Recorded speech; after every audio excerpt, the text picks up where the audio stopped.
आज का टॉपिक है हमारा डिमेंशिया। ठीक है, डिमेंशिया वर्ड आपने बहुत सुना होगा। एक ही डिमेंशिया को अगर मैं एक एकदम सिंपल हिंदी लैंग्वेज में बोल दूं तो क्या बोलते हैं, क्या बोल देते हैं? मेमोरी लॉस, यानी याददाश्त चली जाना। सिंपल वर्ड में डिमेंशिया का सिंपल मतलब याददाश्त चले जाना। अब आप लोग बहुत अच्छे से जानते हो क्या होता है। याददाश्त सडन चली जाती है कि धीरे धीरे करके जाते हैं, किस तरीके से होता है, क्या क्या रीजन हो सकते हैं और सारी चीजें कि कौन कौन सी कंडीशंस होती है। डिमेंशिया जब भी वर्ड आता है ना तो हमें पता है कि हम ये क्या ब्रेन की प्रॉब्लम है। सब कुछ मेमोरी, इंटेलेक्चुअल, हमारी पर्सनैलिटी, सब कुछ कौन चला रहा है? ब्रेन चला रहा है। यानी ब्रेन में कोई ना कोई प्रॉब्लम होगी जिसकी वजह से पेशेंट का मेमोरी लॉस होना स्टार्ट हो जाएगी। सिर्फ मेमोरी लॉस एक बहुत छोटा सा वर्ड है, उसके अंदर डिफरेंट काइंड्स देखेंगे कि क्या क्या होता है किस किस लेवल पे। ठीक है ना, तो सारी चीजों को हम एक एक करके उनको अंदर से उनके समझने की कोशिश करेंगे। क्या क्या डिसीजेस हैं जो उसे कॉज करती हैं, क्या क्या प्रॉब्लम्स हैं, हर चीज को हम एक एक बिल्कुल एकदम लेयर बाय लेयर देखने की कोशिश करेंगे। तो पहले dementia, what is dementia? Again definition word to word है ना, लाइन टू लाइन, उसमें कोई चेंज करने की जरूरत हम बिल्कुल नहीं कर सकते। ठीक है, क्या है डिमेंशिया? क्या है? हमने बात करें मेमोरी लॉस। देखो कभी भी किसी पेशेंट को सडन नहीं होती, वो चीज अलग होता है। आप बोलते हो जैसे मूवीज में देख लेते हो याददाश्त चली गई है ना, एकदम एक्सीडेंट हो गया, वो अलग चीज है। यहाँ बात कर रहे हैं level of deterioration. Level of deterioration मतलब क्या कि एक एज हो गई, एज के बाद उसको कोई एक्सीडेंट हो गया, ट्रॉमा हो गया, एकदम सडन किसी की इतनी याददाश्त नहीं चली जाती जैसे आपको मूवीज में दिखा देते हैं कि भैया बिल्कुल ही खत्म हो गया काम। ऐसे नहीं होता, समझ लो। एक लेवल से जाती है, पहले कुछ है फिर धीरे धीरे। हाँ ये हो सकता है किसी को प्रॉब्लम ज्यादा है तो उसकी प्रोग्रेसिव स्पीड बहुत ज्यादा तेज होगी, किसी की स्लो होती है। ठीक है, और ओल्डर एज में तो ये कॉमन है। ओल्डर एज में तो आप जानते ही हो कि थोड़ी एज के बाद जैसे ये ओल्डर एज में पहुंचे तो बहुत सारी ऐसी डिसीजेस हैं जो आपको घेर लेती है। उसमें सबसे मोस्ट कॉमन आप हर कोई नाम जानता है, हर कोई, अल्जाइमर। अल्जाइमर डिसीज, ठीक है ना, अल्जाइमर डिसीज सुना है ना, कितनी सारी मूवीज में अल्जाइमर नाम लेते हैं। अगर आप लोगों ने उरी मूवी देखी होगी, उरी मूवी देखी ना, तो उसमें उसकी जो मम्मी होती है, मम्मा होती है, उनको क्या होता है? अल्जाइमर ही होता है। तो वो सब कुछ क्या भूलने लग जाती हैं। तो अब उनकी पर्सनैलिटी थोड़ा याद रखना माइंड में, देखो, क्योंकि उससे क्या उनकी थोड़ी इमेज रखोगे ना तो सिम्टम्स देखोगे ना तो चीजें याद होती हैं। ऐसे तुम थोड़े पूरी नहीं देखी या कोई भी आपको जो कोई भी इमेजिनेशन माइंड में बन रही हो ऐसे एक ओल्ड एज पेशेंट को लेकर जिनकी याददाश्त जाती है, तो उनकी एक इमेज बना के रखना। तो चीजों को क्या बहुत अच्छा सा रिलेट करोगे फिर, है ना, फिर जल्दी जल्दी चीजें पकड़ना होंगी, फिर दिक्कत याद करने में प्रॉब्लम नहीं होगी। तो अल्जाइमर तो सिर्फ एक क्या हो गया कि डिमेंशिया एक तरीके से क्या हो गया, एक तरीके से सिम्टम हो गया। सिम्टम सर कैसे? क्योंकि मैं अगर बात करूं तो मैं क्या बोल रहा हूँ कि मैं हजारों डिसीज बोल रहा हूँ, उनके अंदर एक क्या हो सकता है, उनके अंदर एक डिमेंशिया देखने को मिलता है। हम अभी तक इतनी सारी चीजें पढ़ के आ चुके हैं। स्ट्रोक डिमेंशिया पढ़ा था, हाइड्रोसिफेलस डिमेंशिया पढ़ा था, जितने भी मैंने सीएनएस इन्फेक्शन पढ़े हमने सब में डिमेंशिया पढ़ा, हमने इंट्राक्रैनियल ट्यूमर पढ़े उसमें सब में डिमेंशिया पढ़ा। हम अभी तक 99.99% जितना सब कुछ पढ़ के आए हैं सब में डिमेंशिया वर्ड हमने, यानी memory loss, dementia memory loss हमने डाला ही है। क्योंकि सब में होगा, क्योंकि अगर एक बार ब्रेन अफेक्ट हो रहा है तो हो सकता है बिल्कुल, क्योंकि होता ही क्यों है? ब्रेन के अफेक्ट होने की वजह से। यानी क्या, ये प्रोग्रेसिव डिटोरिएशन है। What the mean of deterioration? Progressively worse. क्या? ये खतरनाक, बहुत खतरनाक तरीके से खराब होता चला जाता है। यानी क्या? प्रोग्रेसिव डिटोरिएशन, यानी एक लेवल पे हुआ ये आगे बढ़ता ही चला जाएगा। ऐसे ही हमने, अगर आपको याद आए, मैंने आपको बताया ना कि प्रोग्रेसिवली डिटोरिएशन का मतलब क्या है कि यहाँ पर ये चीज एक स्टेज पे स्टार्ट हुई और एक कंटिन्यूअसली ग्राफ आगे बढ़ेगा। यानी जो चीजें प्रोग्रेसिवली हो उसमें सबसे बड़ी कमी क्या होती है कि आप इसे रोक नहीं सकते। अगेन, रोक नहीं सकते मतलब फिर, यानी हम ये किस वजह से हो रही है, अगर हमें वो कॉज पता चल जाए तो हम उस कॉज को खत्म कर दें तो एक बार ये रुक सकती है। मगर अगर हम अगेन, ये बहुत क्रोनिक स्टेज है, समझ रहे हो। कोई भी प्रॉब्लम होती है तो कोई भी प्रॉब्लम की स्टार्टिंग में डिमेंशिया नहीं हो जाता। कोई भी डिसीज, इन्फेक्शन, स्ट्रोक, कुछ भी हो, कोई भी इन्फेक्शन हो, सेरिब्रोवैस्कुलर कुछ भी हो, अल्जाइमर, कुछ, सबकी एक स्टेज, एक अच्छे लेवल के स्टेज पे जाके डिमेंशिया दिखता है, समझ रहे हो। तो उस ट्यूमर को, उस इन्फेक्शन को इतनी जल्दी खत्म करना आसान नहीं होता। यानी और मोस्ट ऑफ द टाइम हमें जनरली ये ऐसी डिजेनरेटिव चेंजेस से होता है जैसे अल्जाइमर वाला, उनको हम कंट्रोल कर ही नहीं पाते। तो क्या करेंगे सर? फिर सिर्फ ये होता है कि ऐसे लोगों के साइन सिम्टम्स पहचानो कि उनमें जो दिख रही हैं और उनको बस कुछ नहीं कर सकते, कि उनको सिर्फ क्या कर सकते हो कि जो प्रोग्रेस है उसकी थोड़ी स्लो कर सकते हो, आप रोक नहीं सकते, प्रोग्रेस को स्लो कर सकते हो ड्रग्स वगैरह से, है ना। तो आप प्रोग्रेसिव डिटोरिएशन ऑफ इंटेल, तीन चीजें यहां लिख के इन्होंने दी है, intellect, behaviour and personality. Behaviour तो आप समझ रहे हो हर किसी का, है ना। बिहेवियर में जो एक नॉर्मल हमारा हमारा आपका सबका एक बिहेवियर है, तो उसके बिहेवियर में एबनॉर्मल चेंजेस देखने को मिलेंगे। हम सबकी एक पर्सनैलिटी है ना, कि अपने तरीके से बोलना बात करना में, मेरी एक अपनी पर्सनैलिटी, आपकी एक अपनी पर्सनैलिटी है। तो वो पर्सनैलिटी में उनका अलग चेंजेस दिखेगा, आपको दिखेगा कि क्या एबनॉर्मल इसके अंदर चेंजेस दिख रहे हैं। फिर इंटेलेक्ट का मतलब होता है सोचने समझने की क्षमता, आप सोच पा रहे हैं, समझ पा रहे हैं, तो ऐसे पेशेंट क्या है, यही तो दिक्कत है। आप मुझे जानते हैं, मैं आपको जानता हूं, अपने मम्मी पापा को जानते हैं, सब कैसे जानते हैं, सोच समझ कर। आप किसी को देखते हैं, आप याद करते हैं, अच्छा मैंने इसको कहीं देखा था, फिर आप दिमाग लगाते हैं, फिर आप समझने की कोशिश करते हैं, अच्छा मैंने यहाँ देखा था, ये रहा। तो ऐसे लोग सोच समझ नहीं पाते। अगर सोच नहीं पाओगे, समझ नहीं पाओगे, तो सारी चीजें जो आपके आसपास है, जिनसे आप अवेयर थे, अब आप उनसे अनअवेयर होने लग जाएंगे, आप उन्हें पहचान नहीं पाएंगे। तो सोचने समझने की क्षमता खत्म होने लग जाती है, बिहेवियर एबनॉर्मल चेंजेस दिखते हैं, और पर्सनैलिटी में चेंजेस दिखने लग जाते हैं। यानी बहुत बड़े सिम्टम्स हमें देखने को मिलते हैं। क्यों होता है? Due to diffuse disease of cerebral hemisphere. Again diffuse disease, not focal. Focal से भी हो सकता है, बिल्कुल होता है, मगर लेकिन जनरली जो मैक्सिमम रीजन होता है कि वो पूरे कोई भी एक हेमिस्फीयर की डिफ्यूज डिसीज हो जाए, है ना, पूरा हेमिस्फीयर इन्वॉल्व होता है। मैक्सिमम हमारा जो अफेक्ट होता है वो दो पार्ट होते हैं। कौन सा? पहला cerebral cortex, again second one hippocampus. What is cerebral cortex? Cerebral cortex जानते हैं, cerebral cortex also called as cerebral mantle. जो हमारा ये क्या है, ये हमारा सेरिब्रल है ना, ये हमारा ब्रेन है, इसको हम सेरिब्रल बोलते हैं। इसकी जो अपर लेयर होती है, आउटर लेयर होती है ना, उसको क्या बोलते हैं? सेरिब्रल मेंटल, या उसी को कॉर्टेक्स बोलते हैं, है ना। दो चीजें बोलते हैं ना, कॉर्टेक्स मींस आउटर और मेडुला मींस इनर। हम हर स्ट्रक्चर्स में देखते हैं, अगर हम किडनी का देखें तो कॉर्टेक्स इनर बोलते हैं, एडिनल ग्लैंड में क्या बोलते हैं? Adrenal cortex, adrenal medulla, renal cortex, renal medulla बोलते हैं। तो कॉर्टेक्स का मतलब क्या होता है? आउटर स्ट्रक्चर, और मेडुला का मतलब इनर। तो सेरिब्रल कॉर्टेक्स यानी ब्रेन के जो आउटर स्ट्रक्चर्स होते हैं, जहां न्यूरॉन्स वगैरह और ये सब काम कर रहे हैं, तो इनमें कोई ना कोई अफेक्ट हो गए हैं। तो cerebral cortex also called as cerebral mantle, it is a outer layer of neural tissue of the cerebrum. ये सेरिब्रम का क्या neural tissue, outer neural tissue है। इसमें कुछ ना कुछ अफेक्ट हो जाए, है ना। अफेक्ट क्या क्या हो सकते हैं? बहुत सारे कॉजेज हम पढ़ेंगे, और मेनली लेकिन दो पार्ट होते हैं, बहुत सारे पार्ट है लेकिन मेनली दो पार्ट आप लिख के आएंगे मैक्सिमली, क्योंकि इन्होंने खुद बोला कि मैक्सिमम, ये नहीं कि 100% यही दो ब्रेन के पार्ट अफेक्ट होंगे, और भी पार्ट अफेक्ट हो सकते हैं, लेकिन मैक्सिमम कॉज क्या कराते हैं? सेरिब्रल कॉर्टेक्स और हिप्पोकैम्पस। हिप्पोकैम्पस मैंने आपको, अगर आपको याद हो तो मैंने आपको हिप्पोकैम्पस में, अगर आप यूट्यूब का लेक्चर डाला भी, मैंने आपको एक लेक्चर आपको पढ़ाया था। कौन सा पढ़ाया था? एपिलिप्सी। एपिलिप्सी में मैंने आपको टेम्पोरल लोब के अंदर हिप्पोकैम्पस बताया था, उसको खराब होने की वजह से क्या क्या सिम्टम्स आ रहे थे। तो वो पेशेंट इसमें भी दिखेगा, यानी कहीं ना कहीं एपिलिप्सी भी एक रीजन हो सकता है, कि एपिलिप्सी के अंदर भी हम पढ़ के आए थे कि पेशेंट को आगे चल के डिमेंशिया हो सकता है। मैंने कहा ना, जितनी भी ब्रेन की चीज है 99.99% है ना, सब में क्या होना है? डिमेंशिया दिखना ही दिखना, चाहे एक्सीडेंट हो जाए, चाहे कुछ भी हो जाए, ब्रेन अफेक्ट हुआ, डिमेंशिया दिख जाएगा, मगर एक क्रोनिक स्टेज पे। समझ रहे हैं? ठीक है। साइन सिम्टम्स क्या है? अब ये बिल्कुल मेमोरी लॉस, बिल्कुल सारी बात है, मेमोरी लॉस तो है ही, है ना। अपने वाला इम्पेयर्ड जजमेंट, क्योंकि मैंने बोला ना, जजमेंट लेने में ये लोग बहुत, क्योंकि देखो सारी चीजें आपके सोचने समझने और याददाश्त की उससे होती हैं, ठीक है। तो मेमोरी लॉस, जजमेंट लेने में प्रॉब्लम आएगी, डिफिकल्टी विद थिंकिंग, सोचने समझने की क्षमता गड़बड़ हो जाएगी, फॉल्टी रीजनिंग, ये बहुत बड़ी कि फॉल्टी रीजनिंग, क्योंकि अब सोचने समझने की क्षमता खत्म है, तो आगे चल के फिर फॉल्टी रीजनिंग तो होना बिल्कुल लाजमी है।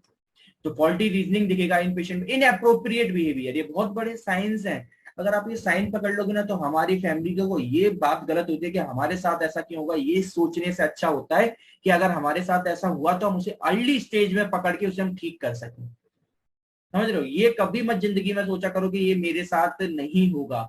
लाइफ में कोई भी प्रॉब्लम हो, चाहे वो किसी भी चीज से रिलेटेड हो, कभी ये सोच के मत बैठो कि ये मेरे साथ नहीं होगा। हमेशा ये सोच के बैठो कि अगर मेरे साथ हुआ तो मैं इस पे कैसे एक्शन करूंगा।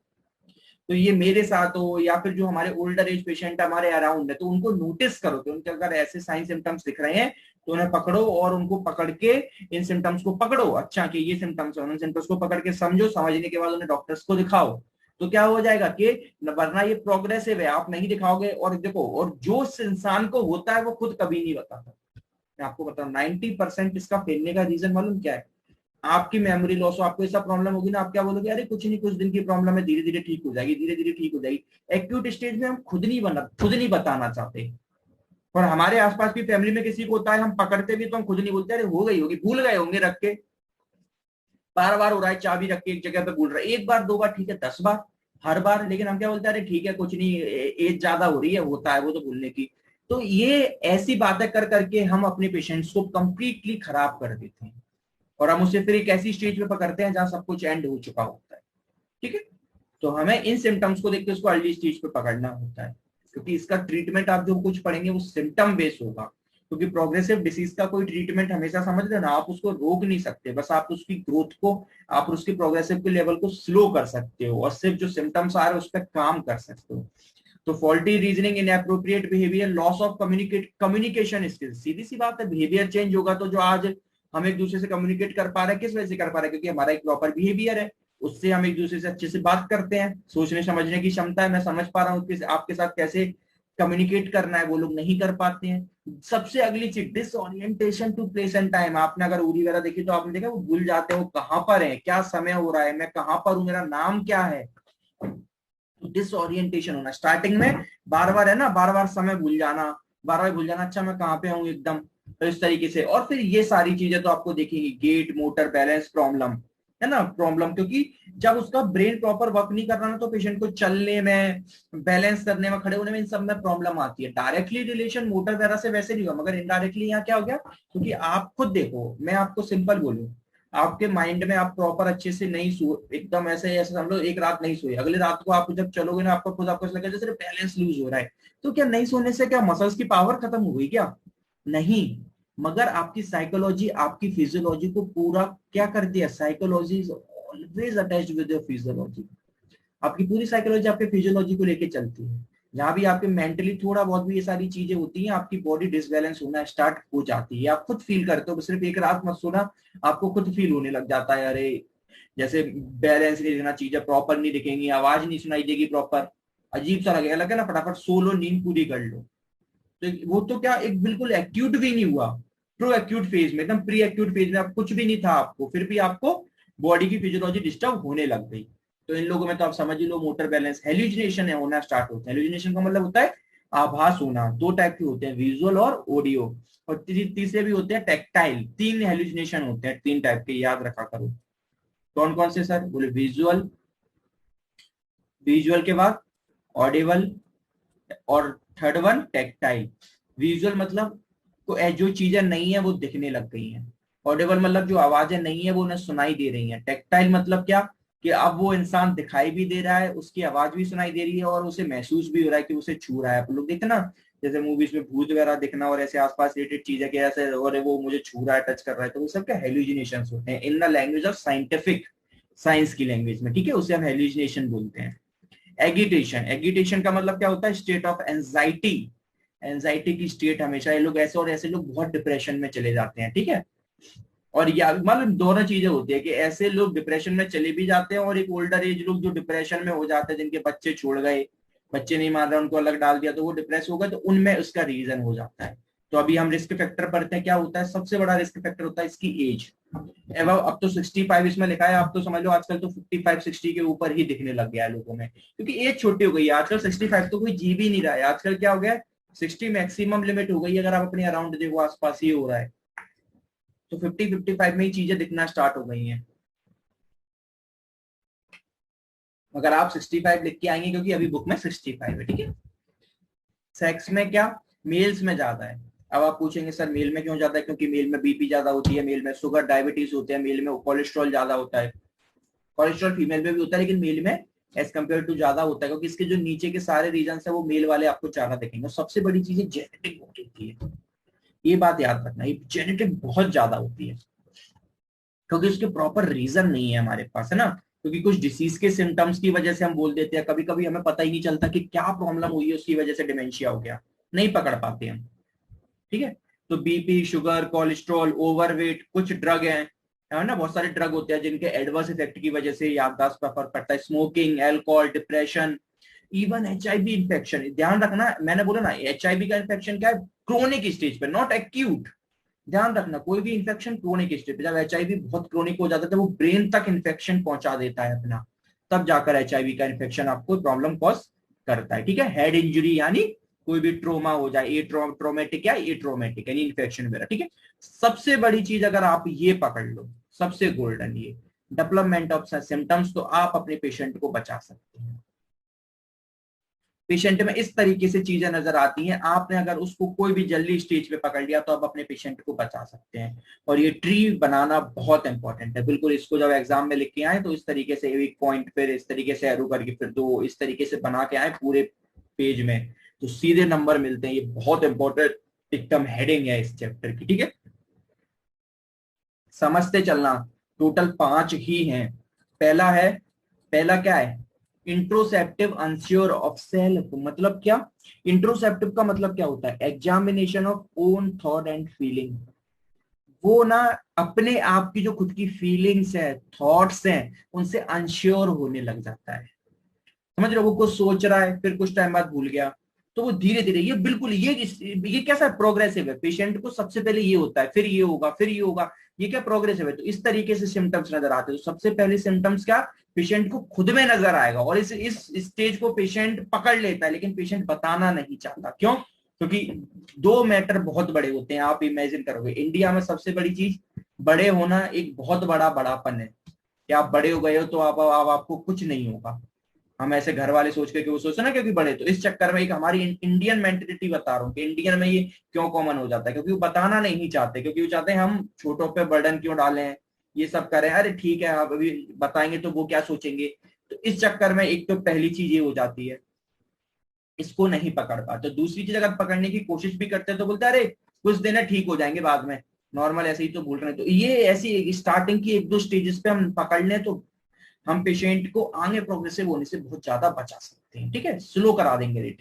तो इंट्रोसेप्टिव अनश्योर ऑफ सेल्फ यानी क्या, examination of on thoughts and feeling क्या हो जाएगी उसकी, अनश्योर हो जाएगा खुद को लेके। फिर उसके अगर इस स्टेज के बाद क्या होता है, फिर क्या होता है, अब उसकी जो ये तो खुद में था, अब वो उसकी डेली रूटीन लाइफ में अफेक्ट होना स्टार्ट हो चुका है। और ये स्टेज अब आप लोगों को जो उसके आसपास जो बिल्कुल उससे रिलेटेड रहते हैं, उसके ऑल टाइम उसके साथ रहते हैं, वो इस स्टेज को पकड़ना चालू कर देते हैं, जो उसके साथ मैक्सिमम रहते हैं। क्यों? क्योंकि difficulty in coping with work and daily routine. कोई चीज, अब चाबी रखी है, कुछ भी रखा है, फाइल भूल गया कहाँ रखी थी, चाबी क्या भूल गया, बिहेवियर में चेंज दिख रहा है, शांत रहने लग गया। सबसे बड़ी चीज बहुत प्यारी होती है, ऐसे लोग शांत बहुत रहने लग जाते हैं, एकदम जब लगे ना कि एकदम चुप रहने लग गए हैं, कुछ नहीं बोल रहे। क्यों? क्योंकि भैया शांत क्यों रहने लग जाते हैं, क्योंकि वो खुद कंफ्यूज है, उन्हें समझ ही नहीं आ रहा, सोच समझने की क्षमता खत्म हो गई, तो वो क्या बोले। आप बोलते इस वजह से क्योंकि आप इतना सोचते हो, सब समझते हो, तो इस वजह से आप अपनी फीलिंग्स को एक्सप्रेस कर पाते, वो नहीं कर पाते। तो डिफिकल्टी इन कोपिंग, आप क्या डेली रूटीन लाइफ अफेक्ट हो गई। फिर उसके बाद क्या होगा, बोले अब डेली रूटीन लाइफ के बाद अफेक्ट होने के बाद अब आपके अंदर के चेंजेस बहुत ज्यादा दिखेंगे। ये बिल्कुल एक ऐसी स्टेज है जहां पर उसके जो आसपास के लोग हैं वो भी पहचाने लगे, यानी पहले तो उसने खुद को पहचाना, दूसरे पे उसके जो बिल्कुल एकदम कलीग्स थे, समझ रहे हो, बिल्कुल जैसे उसके बच्चे वगैरह, जो बिल्कुल ये उसके कलीग्स है, जो उसके थोड़ा एक बार में मिलते भी हैं तो वो भी समझ जाएंगे। लॉस ऑफ इंसाइट दिखेगा, लॉस ऑफ इंसाइट यानी अंडरस्टैंडिंग, चीजों को सोचने समझने की क्षमता चली जाएगी, बिहेवियर चेंज हो जाएगा इन लोग का। और लॉस ऑफ इनिबिशन का मतलब होता है सेल्फ कॉन्शियस, हम हर चीज पे सेल्फ कॉन्शियस होते हैं ना, खुद को लेके उनका वो कहीं भी चले जा रहे हैं, खुद के लिए कोई सेल्फ कॉन्शियस नहीं है। ठीक है, तो ये तीसरी स्टेज, अगर आपने इस स्टेज पे नहीं पकड़ा, अगर ये तीसरी स्टेज लॉन्ग टर्म में चली, कैन नॉट बी लेफ्ट अनटेंड, अगर आपने अनअटेंडेंट का मतलब होता है नॉट नोटिस्ड, अगर आपने इस स्टेज को अभी तक नोटिस नहीं करा और ये डेवलप होती चली गई, तो फाइनली स्टेज सबसे खराब होती है। ये फोर्थ वाली क्या थी कि इसी का प्रोग्रेसिव फॉर्म, फोर्थ स्टेज क्या है, थर्ड वन का प्रोग्रेसिव फॉर्म, एक लॉन्ग समय के लिए। ये तो स्टार्टिंग था, मगर ये बेबी चीज बहुत ज्यादा होता चला गया, इनसाइड बहुत ज्यादा होती चली गई, इनिबिशन बहुत ज्यादा ज्यादा चला गया, यानी progressive stage of third stage of इसको फोर्थ है ना। और फिफ्थ वन में क्या, फिफ्थ वन में आपको म्यूटिज्म, म्यूटिज्म का मतलब होता है गूंगापन। ऐसे लोग ये बिल्कुल बिल्कुल चुप रहना स्टार्ट कर देते हैं, बिल्कुल कुछ नहीं बोलते, चुप एकदम शांति से बैठ रहेंगे। आप जितना पूछोगे तो वो बोलेंगे क्या, पूरी देखी होगी, तो वो पूछता है ना, कुछ भी पूछेगा मम्मी से तो चुप रहेंगे, क्योंकि वो सोच ही नहीं पा रहे। उनसे उनका नाम पूछो, वो जानते ही नहीं है क्या, भूल गए, सब काम खत्म। इनकॉन्टिनेंस वगैरह यानी क्या, कोई उनका बॉबल ब्लैडर पे कंट्रोल खत्म हो गया है ना। और फिर आखिरी में क्या, डेथ बहुत कॉमन रीजन हो जाता है। तो ये 5 स्टेजेस आपको बिल्कुल याद रखनी है, ठीक है। पहली में क्या, खुद को लेके अनश्योर हो गए, दूसरी में उनकी डेली रूटीन लाइफ गड़बड़ हो गई, तीसरी वन में बिहेवियर चेंजेस हो गए, चौथी में जो बिहेवियर चेंजेस वो बहुत ज्यादा प्रोग्रेसिव हो गए एक लॉन्ग टर्म में, और फाइनली फिर एक ऐसी स्टेज आ गई कि जहां म्यूटिज्म और इनकॉन्टिनेंस और फाइनली नहीं पकड़ेंगे तो ये डेथ का कॉज बन जाता है, क्योंकि ब्रेन कंटिन्यूसली डिटोरिएशन में जा रहा है। यानी क्या क्या क्लासिफिकेशन हो सकते हैं, ये बहुत इंपॉर्टेंट है। क्लासिफिकेशन कॉजेस पढ़ेंगे आप, है ना, डिफरेंट डिफरेंट हम कॉजेस पढ़ेंगे, क्या क्या कॉजेस हो सकते हैं जिसकी वजह से हमें डिमेंशिया देखने को मिलता है। मैंने कहा ना A to Z आप इतना लिख के आ सकते हो जिसमें कोई आपकी हद नहीं है, ठीक है ना। भैया हजारों रीजन लिख के आ सकते हो फिर भी हम, लेकिन उन रीजन को हेडिंग वाइज लिखना है तो अच्छे से नंबर मिलेंगे। पहला हेडिंग लिखो डीजनरेटिव चेंजेस।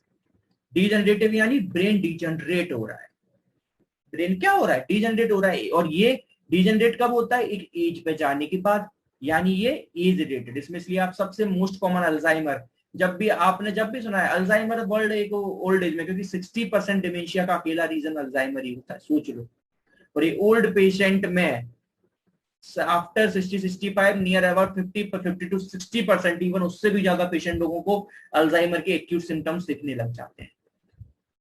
अल्जाइमर कोई अलग से चीज नहीं, अल्जाइमर का मतलब होता है ब्रेन का डिजनरेशन होना एक एज के बाद, तो वो तो दिखनी है। तो 60% अकेला सोच लो अल्जाइमर ही लेके चल रहा है भैया, बाकी सब 40% में दुनियादारी इतनी सारी है जो जिसका अपन सोच नहीं सकते, ठीक है।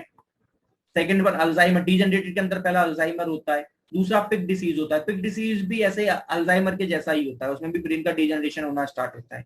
तो बस आपको तो नाम याद रखने, Alzheimer, Pick disease, Huntington chorea, Parkinson. Parkinson आ गया, पार्किंसन पूरा आपको पढ़ाया है ना, यूट्यूब पे लेक्चर भी डाला हुआ है कंप्लीटली। पार्किंसन में भी हमने पढ़ा था कि पार्किंसन में भी एक, जब पार्किंसन का एक क्रोनिक, क्योंकि पार्किंसन भी ओल्ड एज का है, ओल्ड एज में मतलब डोपामिन की कमी का ओल्ड एज की प्रॉब्लम है, तो उसमें भी क्या होगा, उसमें भी हमने सिम्टम्स पढ़ के आए थे कि उसमें भी मेमोरी लॉस डिमेंशिया पढ़ के आए थे। तो पार्किंसम भी हम जानते हैं ओल्डर एज में बहुत कॉमन है, और पार्किंसम जब बहुत ज्यादा बढ़ने लग जाता है तो दे आल्सो कॉल्स डिमेंशिया, ठीक है। पहला डीजनरेटिव, बोले दूसरा सेरिब्रोवैस्कुलर डिसीज, सिंपल लैंग्वेज में बोलो, बोले स्ट्रोक, खत्म करो बात।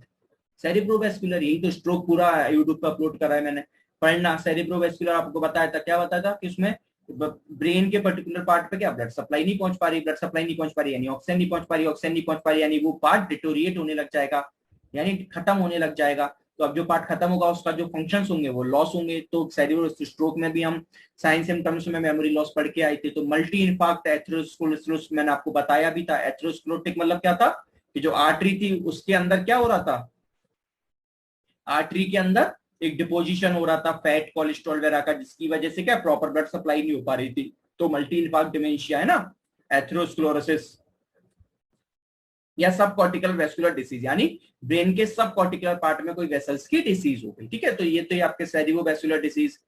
इन्फेक्शन में भैया हजारों इन्फेक्शन लिख सकते हो आप, मैं सब पढ़ा चुका हूँ। सीएनएस इन्फेक्शन में वायरल मेनिंजाइटिस लिख दो, वायरल एंसेफेलाइटिस, यानी एंसेफेलाइटिस क्या होता है, inflammation of brain tissue. Syphilis अपन को पता है सेक्सुअली ट्रांसमिटेड डिसऑर्डर या बैक्टीरिया की वजह से, अपन सब सीएनएस इन्फेक्शन में बहुत अच्छे से पढ़े हैं, सब कुछ अपलोडेड है, देखना। प्रियोन डिसीज बहुत अजीब होती है। प्रियोन डिसीज मालूम क्या होता है, प्रियोन एक टाइप की प्रोटीन होती है, ये जनरली जो नॉनवेज खाते हैं उन लोगों को ये ज्यादा देखने को मिलती है, क्योंकि ये प्रोटीन होती है जो बाहर एनिमल्स और उन लोगों में जब ये खाने की वजह से ब्रेन में पहुंच जाती है। और प्रियोन मालूम है क्या करते हैं, जो हमारे नॉर्मल प्रोटीन होती है ना हमारे ब्रेन की, वो क्या, तुमने अगर आपने ब्रेन देखा हो तो इस तरीके से फोल्ड्स बनते हैं ब्रेन के अंदर, फोल्ड्स बनते हैं ना, इस फोल्ड्स को एबनॉर्मली फोल्ड करवा देती है प्रोटीन को, ये एबनॉर्मली, यानी हमारे, अगर मैं सिंपल लैंग्वेज बोलूं तो हमारे बॉडी की, जो हमारे ब्रेन में जो नॉर्मल ट्रिगर नॉर्मल प्रोटीन है ना, उसका एबनॉर्मल डिसफंक्शन करवा देती है, ठीक है। प्रियोन डिसीज बोलते हैं। ये जनरली जो नॉनवेज वगैरह खाते हैं ना उनमें ट्रांसफर हो जाती है, क्योंकि ये एनिमल्स में मिलती है और उससे एबनॉर्मल पहुंच जाती है ब्रेन में, फिर ऐसे लोगों को कराती है। एचआईवी में, क्रोनिक एचआईवी और इन्फेक्शन में 10,000 चीजें ब्रेन की पढ़ चुके हो, मेनिंजाइटिस और इतने सारे, otitis media chronic form brain तक पहुंचता था, तो ऐसे सारे सब लिखो, ओटाइटिस मीडिया वगैरह, क्योंकि उसका पहुंचते थे क्रोनिक फॉर्म में, साइनस वगैरह सब क्या ब्रेन में पहुंचते थे कि नहीं क्रोनिक फॉर्म में, तो सब लिखो जितना याद आ रहा। स्ट्रक्चर डिसऑर्डर यानी क्या, हाइड्रोसेफेलस, हाइड्रोसेफेलस बिल्कुल पढ़ के आए हो, उसमें पढ़ के आए हो मेमोरी से, मैंने कहा ना सब कुछ साइन सिम्टम्स। नॉर्मल प्रेशर मतलब क्या, यहाँ आईसीपी रेज नहीं हो रही, सिर्फ हाइड्रोसेफेलस हुआ है, ठीक है। न्यूट्रिशन लिख के आओ, न्यूट्रिशन में सबसे मोस्ट कॉमन होता है विटामिन B1 और B12, ठीक है। वर्निस कर्नॉफ, थायमिन डिफिशियंसी होती है किसकी वजह से, विटामिन B1 की डिफिशियंसी की वजह से। किसकी वजह से? विटामिन B1 की डिफिशियंसी। जस्ट विटामिन B1 की डिफिशियंसी की वजह से, ठीक है। और विटामिन B1 और B12 इन न्यूट्रिशन। मेटाबॉलिक में मैंने बोला ना हजारों लिखो, हेपेटिक, सोचो लीवर की डिसीज से भी ब्रेन बिल्कुल होता है। थायराइड, थायराइड आपकी सारी मेटाबॉलिज्म को रेगुलेट करता है, तो उससे भी होता है। इसलिए मैंने बोला ना कि 99 आप खुद इतने सारे लिख सकते हो। क्रोनिक इन्फ्लामेशन, मल्टीपल स्क्लेरोसिस पढ़ के आए, पूरा पढ़ के आए, मल्टीपल स्क्लेरोसिस है ना।